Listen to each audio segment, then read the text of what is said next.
Sir Mix Vlog at nandito ako sa may gilid ng bahay namin. Nandito kasi yung working area ko pag gusto kong maghalaman. Like for example, mag-repot ng mga halaman ko or kung yan naman may mga baby na yung halaman ko na dapat kong i-transfer at ihiwalay sa mother plant. So kasi napakalaki na ulok. Ang laki-laki na niya. So maliit na yung kanyang pot para sa kanyang katawan. So, I'm going to transfer it dito sa ating malaking pot. Nalagyan ko na yan ng lupa kanina. So, ayan siya.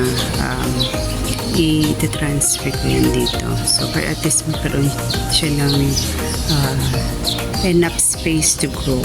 Diba? And then, meron na nga siyang mga anak-anak din. So, ihihiwalay ko yan. At meron na rin akong nakuha kanina na dalawa. Yeah, so ito siya. So itatanim ko din to sa isang pot para at least lumaki-laki na siya. So for the meantime, alisin muna natin itong malaking snake plant dun sa kanyang original pot para ma-transfer.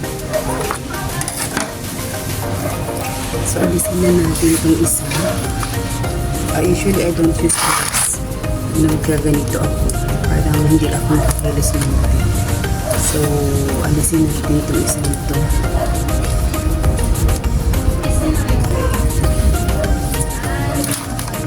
So, naalis ko na siya.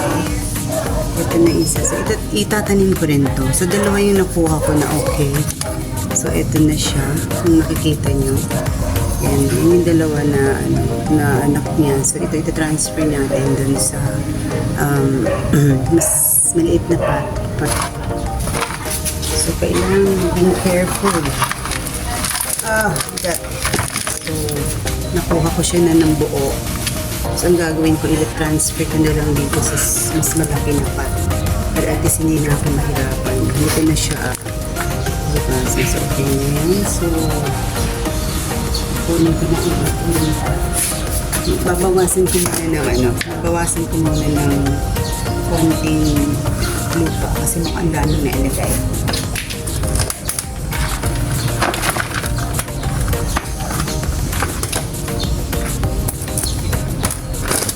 Yan. So, ilagay na natin dun sa bago ng pot kasama yung clay.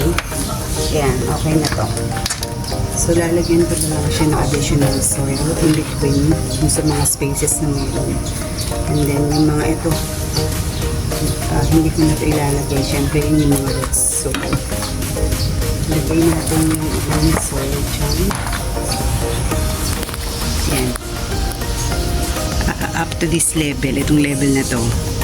Para at least hindi siya maging mabol na ganyan. So, let's add some soil para at least matakpan yung kaniyang katawan at saka yung iba yung roots. Hindi ko na inalis din yung soil na dati. Itinanim ko na siya ng ganyang buo para at least safe na rin na hindi ka mag-worry na parang mamamatay ang halaman mo. Na-transfer ko na siya. So, what I'm going to do now is water it hanggang yung water tawag dito lumabas sa ilalim. So ibig sabihin pag ganun okay yung kanyang drainage, hindi magsak yung water doon sa soil. Also konti pa lang yung nailagay ko water, so I need to add some more hanggang sa bottom, hanggang lumabas sa bottom. So ayan na siya. Then hindi ko muna siya i-expose sa sunlight ng ilang araw para at least mag-adjust muna siya dun sa bago niyang soil. And ilang araw lang naman kasi hindi ko naman totally inalis yung soil na nakakabit doon sa kanyang mga roots. So itinransfer ko lang siya ng pot. So kung ang procedure natin gagawin is yung talagang totally inalis mo dun sa soil, yun, kailangan mo siyang, tapos itinanim mo siya, din kailangan wag mo muna siya expose ng 1 week sa sunlight hanggang lang siya, mag-attack dun sa bago niyang soil. So since ito naman hindi ganun ang ginawa natin, so kahit ilang araw lang huwag mo nang i-expose sa sunlight. So kung nakikita nyo, mayroon na siyang lumalabas na water dyan sa bottom part. Ibig sabihin yan, yung water bumaba na sa bottom, na ibig sabihin na ano na siya, even yung bottom part niya ay nadiligan na. So pag ganun na, okay na yung, we don't need to add more water para diligan siya. At alam mo na talagang pati ilalim niya ay nadiligan mo, kasi hindi pwedeng konti lang, basta anuhin mo siya, diligan mo up to the bottom or lagyan mo ng water to make sure na mayroon hanggang sa ilalim. And make sure na mayroong butas kahit na ma-overwater siya, mayroon siyang labasan ng tubig para at least ma-drain. So let's start na. Lagyan natin ng counting soil dito. Hanggang kalahati. Para at least mabaon natin ang ating baby na Sansevieria.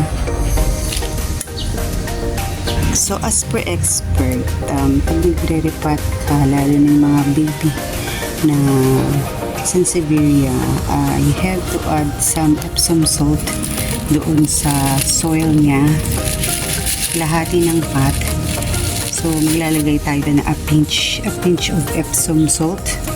And then, tatakpan natin ng konting soil yan. Para at least matabunan lang. Bakit pa nilalagyan ng Epsom salt? Para daw, it will enhance the root daw ng ating halaman itatanim. Lalong-lalo na dito sa Sansevieria na plant. So yan, nakapaglagay natin na tayo. So ngayon naman ilalagay na natin itong ating Sansevieria. So ganyan siya. So tabunan ko lang siya ng soil, lupa. So after this, tsaka natin i-water. Then ito yung ilalagay natin sa shaded part or shaded area for a week or more than a week, para at least hindi siya mamatay, kasi kumbaga hindi pa nade-develop yung kanyang roots. I-expose mo na agad sa sunlight, so might as well lagay mo na siya dun sa shaded area. Before planting your Sansevieria plant or snake plant, make sure na maganda ang drainage ng iyong pots, and of course yung gagamitin natin na soil.